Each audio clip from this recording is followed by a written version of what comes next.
Good morning. मैं Kalpana Singh, assistant professor in Dipsar college of education. आज हम लोग वेस्टर्न स्कूल्स ऑफ फिलॉसफी में नेचुरलिज्म या प्रकृतिवाद डिस्कस करेंगे, जो कि ओल्डेस्ट फिलॉसफी में से एक है। नेचुरलिज्म के जो विश्वास क्षेत्र हैं वो प्रकृति को ही रियल वर्ल्ड और मैटर को ही रियल वर्ल्ड मानता है। फोकस इसका पदार्थ है और परम सत्य प्रकृति ही है। नेचुरलिज्म को हम लोग मटेरियलिज्म के नाम से भी जानते हैं। इसके जो मुख्य एक्सपोनेंट्स हैं उसमें Aristotle, Auguste Comte, Hobbes, Bacon, Darwin, Lamarck, Huxley, Spencer, Bernard Shaw, Pestalozzi, Rousseau और सैमुअल बटलर हैं। नेचुरलिज्म का अर्थ होता है कि जो पदार्थ है उसकी जो पूर्णता है उसका संबंध मानव से किस प्रकार से है। दूसरा, मानव जो है यहाँ पे नेचर का एक स्कीम है, एक पार्ट है जो वहाँ पे वर्क करता है प्रकृति के साथ। इसके डेफिनेशन में हॉकिन ने कहा है कि नेचुरलिज्म जिस मेटाफिजिक्स पे कंसंट्रेट करता है या वहाँ पे आधारित है वो नेचर ही है, नेचर ही टोटल रियलिटी है और सुपर नेचुरल पावर जैसी कोई पावर नहीं है। नेचुरलिज्म बेस्ड ऑन मेटाफिजिक्स, यहाँ पे जो प्राकृतिक तत्व हैं, प्राकृतिक सिद्धांत एवं संबंध हैं, नेचुरल साइंसेस के अंतर्गत स्टडी किए जाते हैं और इसी पे आधारित है। ये हमारे अस्तित्व के साथ संबंध रखता है। सुपर नेचुरल कॉन्सेप्ट और उसके लिए जो भी वर्णन है उसको रिजेक्ट करता है। नेचुरलिज्म जो है एपिस्टेमोलॉजी पे किस तरह से बेस्ड है, यहाँ पे चूंकि वास्तविकता के रूप में प्रकृति ही हमारी पहचान है और प्रकृति के ऊपर कुछ नहीं है।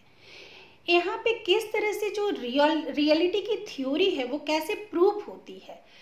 नेचुरलिस्टिक थ्योरी के अंतर्गत ज्ञान हम लोग अपने सोच से, अपने इंद्रियों से और हम अपने अवलोकन से प्राप्त करते हैं।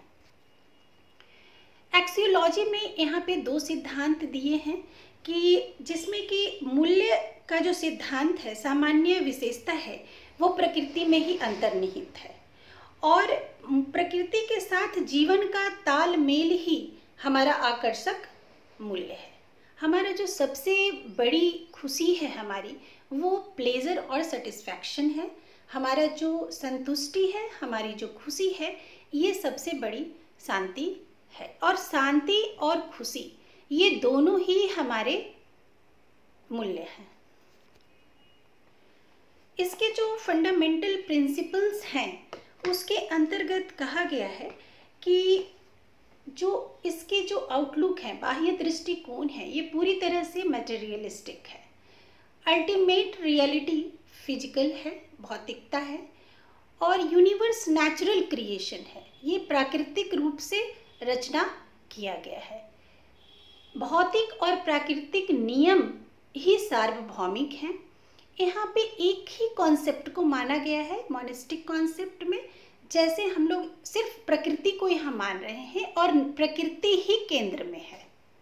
फॉर्म्स ऑफ नेचुरलिज्म को 4 फॉर्म में बांटा गया है, जिसमें कि atomistic naturalism, scientific naturalism. Scientific naturalism के 2 पार्ट हैं, physical naturalism and biological naturalism, और थर्ड है mechanical naturalism, fourth one is historical naturalism. यहाँ पे जो एटोमिस्टिक नेचुरलिज्म है इसके 2 एक्सपोनेंट हैं, इपिक्यूरस और डेमोक्रिटस। इपिक्यूरस के अनुसार किसी भी वस्तु को जब हम विभाजित करते हैं तो विभाजन के समय एक ऐसी परिस्थिति आ जाती है कि विभाजित नहीं हो पाता है, और वो जब विभाजित नहीं हो पाता है तो उस इकाई को हम एटम के नाम से जानते हैं। और ब्रह्मांड कई विभिन्न प्रकार के एटम के संयोग से बना है, जो कि size, shape, colour, form, quality, ये सब में उनमें विविधता है। अब डेमोक्रिटस ने कहा कि जो भारी वजन एवं हल्के जो एटम हैं वो जब नीचे की ओर आते हैं तो उसी रास्ते में यूनाइट होते हैं, तो भारी वजन वाले तीव्र गति से फॉल करते हैं और जब वो यूनाइट होते हैं तो यूनिवर्स का सृजन जो है हुआ है, और यह एक प्राकृतिक प्रक्रिया है। तो यहाँ पे कोई मेटाफिजिकल पावर नहीं है। दूसरा, साइंटिफिक नेचुरलिज्म तब आया जब वैज्ञानिक प्रयोग तीव्र गति से हो रहे थे, और साइंटिफिक स्टडी से ये साबित हो गया कि जो हैवी और लाइट एटम हैं वो एक ही स्पीड में फॉल करते हैं, उनकी वेलोसिटी जो है वो एक ही होती है, और मटेरियल डिवाइड होता है एटम में, और फिर इसे हम इलेक्ट्रॉन, प्रोटॉन और न्यूट्रॉन में भी डिवाइड करते हैं, और ये यूनिट एटम नहीं, एनर्जी या इलेक्ट्रॉनिक पावर कहलाता है। तो इस प्रकृतिवाद के द्वारा यह कहा गया कि प्रकृति ऊर्जा से निर्मित है, और ये एटोमिस्टिक फिलॉसफी के बिल्कुल अगेंस्ट है, बट दोनों के जो डेरिवेशन है वो सेम है। अब साइंटिफिक नेचुरलिज्म को दो पार्ट में डिवाइड किया गया है, जिसमें कि फिजिकल नेचुरलिज्म है। तो फिजिकल नेचुरलिज्म के अंतर्गत यहाँ पे एक्सटर्नल मटेरियल्स को माना जाता है, जिसमें कि ह्यूमन कंसियसनेस ज़्यादा महत्वपूर्ण नहीं माना गया है। जैसे ह्यूमन कंसियसनेस में बोले तो हम faith, morality, freedom, inner nature, human mind, ये सबको रखते हैं। तो यहाँ पे नेचर और मैटर सेम थिंग है, और फिजिकल साइंस ही सुप्रीम है। तो ये फिलॉसफी बहुत ज़्यादा जो फील्ड ऑफ एजुकेशन में इम्पॉर्टेंट नहीं माना जाता है, और वो इम्पॉर्टेंस रखता भी नहीं है। दूसरा जो है हमारा बायोलॉजिकल नेचुरलिज्म है। तो यहाँ पे जो ये जो कि डार्विन के इवोल्यूशन थ्योरी पे आधारित है, तो इस दर्शन के अनुसार जो है वो हेरिडिटी मुख्य कारक है। व्यक्ति की प्रकृति, प्रवृत्ति, इसके अंतर्गत जो भी व्यक्ति के नेचर, इम्पल्सेस, क्षमताएं, ये सारे जन्मजात गुण होते हैं।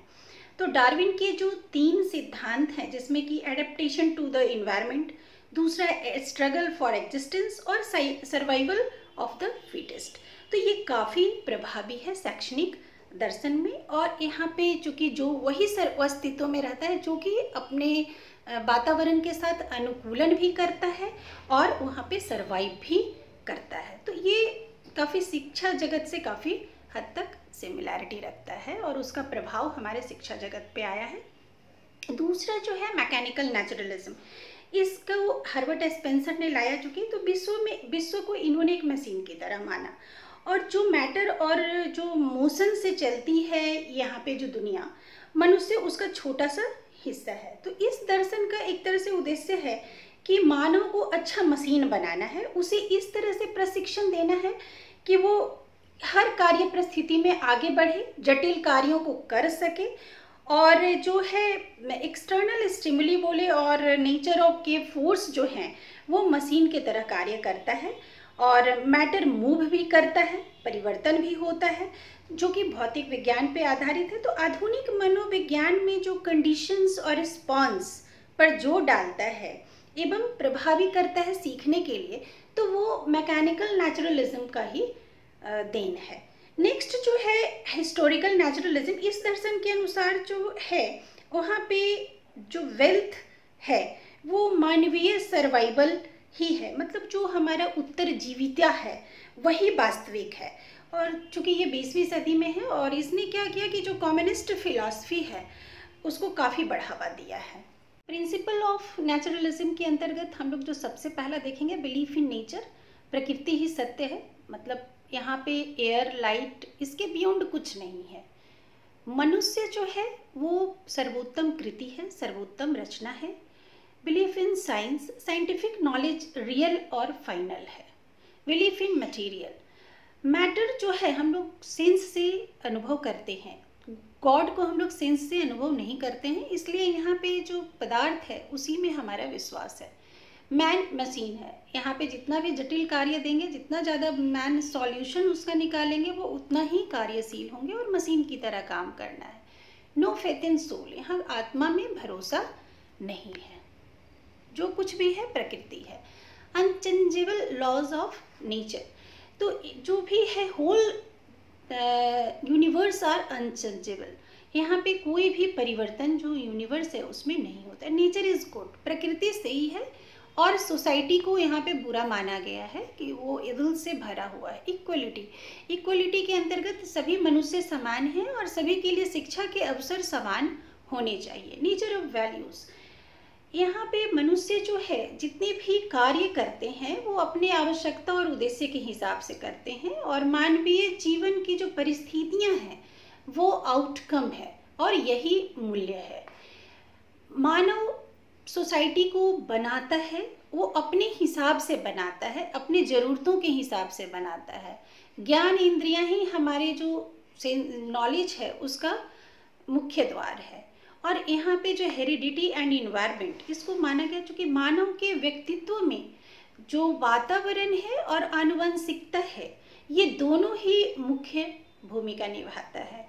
मनोवैज्ञानिक वातावरण में जो है व्यक्ति स्वयं को समायोजित करता है, तो वातावरण और आनुवंशिकता मनुष्य के जीवन में और व्यक्तित्व को काफ़ी प्रभावित करते हैं। इसके जो नेचुरलिस्टिक एजुकेशन है इसकी कुछ विशेषताएं हैं, जिसमें कि जो सबसे पहला है वो बैक टू नेचर में जो फॉलो नेचर बोल सकते हैं कि सभी चीज़ें प्रकृति से अच्छी आती हैं और मनुष्य के हाथ में आके बिगड़ जाती तो उसको बिगड़ने नहीं देना है, हमें प्रकृति को ही फॉलो करना है। नेक्स्ट जो है नेगेटिव एजुकेशन एक्चुअली जो प्रॉपर एक्सपीरियंस ऑफ सेंसेस कहा जाता है। यहाँ पे जो गार्ड करेंगे वो वॉइस और एरर के लिए गार्ड करेंगे, दोष और त्रुटि। बच्चे अच्छे होते हैं, पुण्य शक्ति जैसी कुछ चीज़ नहीं होती है, बल्कि बच्चों को दोष के लिए तैयार करना है कि ये इस चीज़ में ये दोष है, तो ये नेगेटिव एजुकेशन के अंतर्गत आता है। और इसे नेगेटिव मतलब पहले बुरी चीज़ें बतानी है कि ये बुरा है।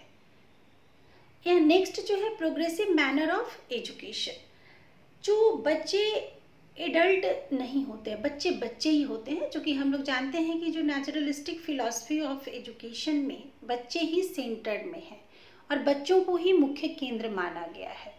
तो बच्चों के जो प्रोग्रेस हैं, उसके जो लेवल हैं, उसके हिसाब से ही शिक्षा देनी होगी, उसके स्तर से ही शिक्षा देनी होगी। बुकिश नॉलेज के बिल्कुल अगेंस्ट है, जो कि बुक से हम लोग रट लेते हैं, पढ़ के याद करते हैं, तो उससे नहीं, हमें अपने इंद्रियों से ज्ञान अर्जित करना है। इसमें यही कहा गया है, जिसमें कि स्व अध्याय है, self learning, central position of child, freedom बच्चों को देना है, जिससे कि उनके जो सेंसेस हैं उसकी प्रॉपर ट्रेनिंग हो सके। और भौतिकता के लिए भी एजुकेशन देना है, चूँकि वस्तुओं की जानकारी बच्चों को होनी चाहिए, क्योंकि वो सेंसेस से उसको रिकॉग्नाइज करते हैं। और नेक्स्ट में जो है साइंटिफिक एजुकेशन, चूँकि साइंटिफिक एजुकेशन रियल माना गया है, यहाँ पे वही वास्तविक है, तो उस तरह की जो एजुकेशन है। एम्स ऑफ एजुकेशन के अंतर्गत जो फर्स्ट पॉइंट है वो है सेल्फ एक्सप्रेशन मीन्स आत्माभिव्यक्ति और आत्मसंरक्षण। यहाँ पे दोनों बनाए रखना है, अपने आप को अस्तित्व में रखने के लिए ये दोनों चीज़ ज़रूरी है। प्रोटेक्शन ऑफ ह्यूमन मशीन, यहाँ पे ह्यूमन मशीन चूँकि वर्क एफिशिएंसी की बात कही गई है, तो उसकी भी प्रोटेक्शन ज़रूरी है। ऑटोनॉमस डेवलपमेंट, यहाँ पे जितने भी स्वायत्त विकास होना चाहिए, व्यक्ति हर तरह से अपने आप को विकसित करे, मेंटली और फिजिकली। इन्वायरमेंट जो भी है उसके साथ एडजस्ट करे, चूँकि शिक्षा जो है वो समायोजन सिखाती है। जो समायोजित नहीं होता है वो एक समय आते आते वो अपने अस्तित्व से हट जाता है। तो अस्तित्व के लिए स्ट्रगल जो है उसको भी करना है। जो प्रेजेंट लाइफ है और जो फ्यूचर हैप्पीनेस है उसको ध्यान में रखते हुए काम करना है, क्योंकि हमें दोनों चीज़ के लिए तैयार होना है। फिजिकली मेंटली जितने भी परिवर्तन हो रहे हैं उसके लिए तैयार होना है, तो अस्तित्व अपनी रखने के लिए खुश रहना भी ज़रूरी है। नेक्स्ट जो है रेशियल गेन्स, ये हमारे एक तरह से जो कल्चर है, जो हमारे नॉलेज हैं, वो किस तरह से हम आगे बढ़ाते हैं, तो ये बहुत ज़रूरी है। Redirection and sublimation of human instinct, यहाँ पे इंस्टिंक्ट मतलब स्वाभाविकता, जो स्वाभाविक चीज़ें जो हैं वो हमारा जो पुनर्निर्देशन और उच्च बनाने की क्रिया में काफ़ी मदद करती है, तो उसके लिए प्रयास करना है। नेचुरल डेवलपमेंट, चूँकि जो भी हमारे इनबॉर्न टेंडेंसी हैं या एप्टीट्यूड्स बोलो, कैपेसिटी बोलो, ये सभी जो भी शिक्षा में जो बाधा आती है उसको दूर करती है। तो ये बहुत ज़रूरी है। Natural development according to nature, जो चाइल्ड है उनकी जो टेंडेंसीज़ है, उनके जो इंटरेस्ट एरिया है, उसको ध्यान में रखना होगा।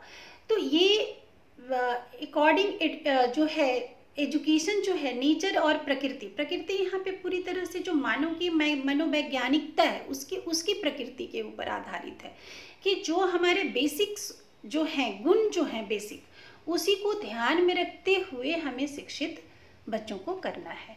नेक्स्ट जो है करिकुलम के अंतर्गत अगर हम देखते हैं तो यहाँ पे जो साइंस है उसकी शिक्षा देनी है और बच्चों के इंटरेस्ट, एप्टीट्यूड और एटीट्यूड, एबिलिटी, उसके नीड के हिसाब से शिक्षा देनी होगी। उसी तरह के जो करिकुलम है वो तैयार करने होंगे। और चूँकि ये साइंटिफिक डेवलपमेंट का टाइम था तो जो ह्यूमैनिटीज़ हैं उसको सब्सिडरी में रखा गया है। मेन सब्जेक्ट जो थे वो games and sports, physical science, physiology, hygiene, physics, chemistry, biology, sociology और डोमेस्टिक साइंस के अंदर।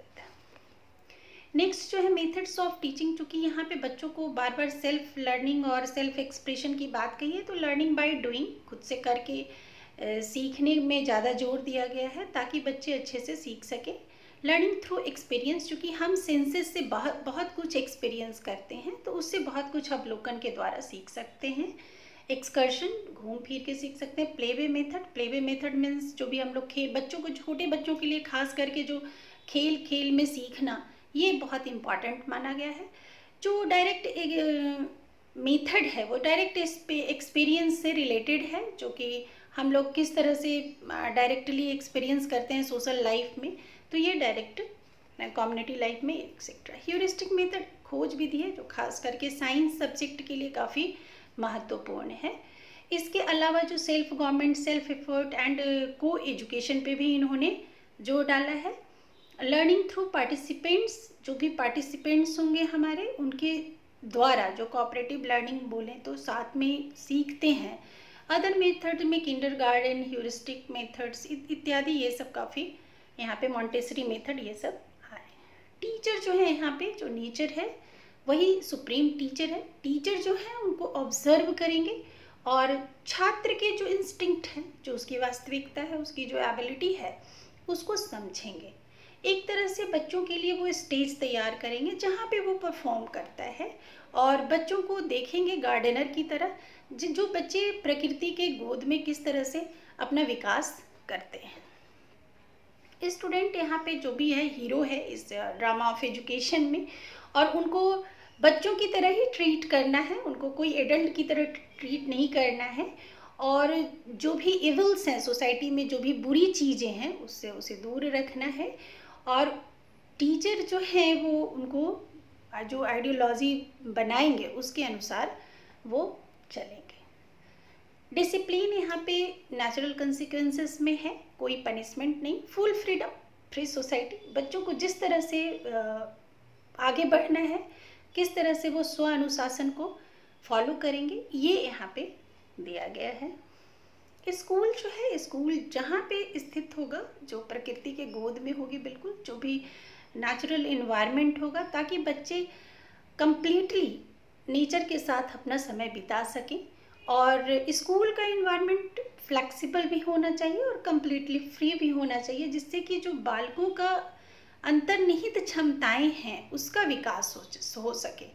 और सेल्फ लर्निंग, सेल्फ डिसिप्लिन, इन सब चीज़ों को आगे बढ़ाना है, स्कूल में इन्हीं को सिखाना है। इसके जो एजुकेशनल इम्प्लीकेशंस बोलें या कंट्रीब्यूशंस बोलें, तो हमारे एजुकेशन वाले एरिया में कई सारे हैं। जैसे कि जो भी साइकोलॉजिकल मेथड्स हैं, हर्बर्ट एंड स्पेंसर हो या जो भी, तो यहाँ पे काफ़ी साइकोलॉजिकल मेथड्स इंट्रोड्यूस हुए हैं। चाइल्ड जो है सेंटर में है और बाकी बच्चों के हिसाब से उसके इंटरेस्ट, एबिलिटी, उसका जो मेंटल लेवल है, उसके हिसाब से शिक्षा उनको देनी होगी। इसके अलावा यहाँ पे जो चाइल्ड साइकोलॉजी का, जो साइकोलॉजी सब्जेक्ट में डेवलपमेंट हुआ है, वो यहीं से हुआ है। Study of society and sociology, चूँकि समाज में हम लोग काम करते हैं, समाज को हम अपने हिसाब से बनाते हैं, तो हमारी फिलॉसफी या हमारे दर्शन जैसे होंगे हमारे समाज का निर्माण वैसा ही होगा। तो समाज पूरा जो है वो हमारा डेमोक्रेटिक सेटअप में होना चाहिए, जहाँ पे हम सोच समझ न्याय ये सब के मामले में काफ़ी फ्री हों। और freedom in learning situation, freedom की का मतलब है कि जो लर्निंग सिचुएशन है उसमें बच्चों को फ्री छोड़ना चाहिए, वो खुद से लर्न करें और खुद से लर्न किया हुआ चीज़ें ज़्यादा देर तक हमारे दिमाग में रहती हैं। एक्सपीरियंस सेंटर्ड करिकुलम, जो कि बच्चे काफ़ी कुछ अपने से सीखते हैं। प्लेस ऑफ एजुकेशनल इंस्टीट्यूशंस कहाँ होंगे, किस तरह से होंगे। न्यू मोमेंट इन एजुकेशन, कई सारी चीज़ें यहाँ पे आए जो साइंटिफिक डेवलपमेंट के कारण, और को एजुकेशन और रेसिडेंशियल स्कूल्स को भी काफ़ी इन्होंने फेवर किया है। अब इसके जो फिलॉसफी की जो कुछ स्ट्रेंथ हैं, उसमें जो सबसे ज़्यादा है कि वो है सिंप्लिसिटी। यहाँ पे कोई कॉम्प्लिकेशन नहीं है, एग्जिस्टेंस को लेके कोई भी अलौकिक संप्रत्यय या भावना नहीं है। यहाँ पे जो भी है प्रकृति ही है। वीकनेस यहाँ पे जो है कि कुछ चीज़ों में जो दिया गया है कि बच्चे खुद से सीखेंगे, तो कुछ प्रिंसिपल वहाँ पे बच्चे अगर कुछ ज़्यादा अहित अपना कर लेते हैं, अगर उनको बहुत ज़्यादा फ्रीडम दिया जाए तो फिर वो सीखेंगे नहीं, वो उसका उल्टा असर पड़ेगा। तो ये कुछ वीकनेसेस भी होते हैं, लेकिन जो भी है उसको एक लिमिट में रह के करना होगा। Thank you very much.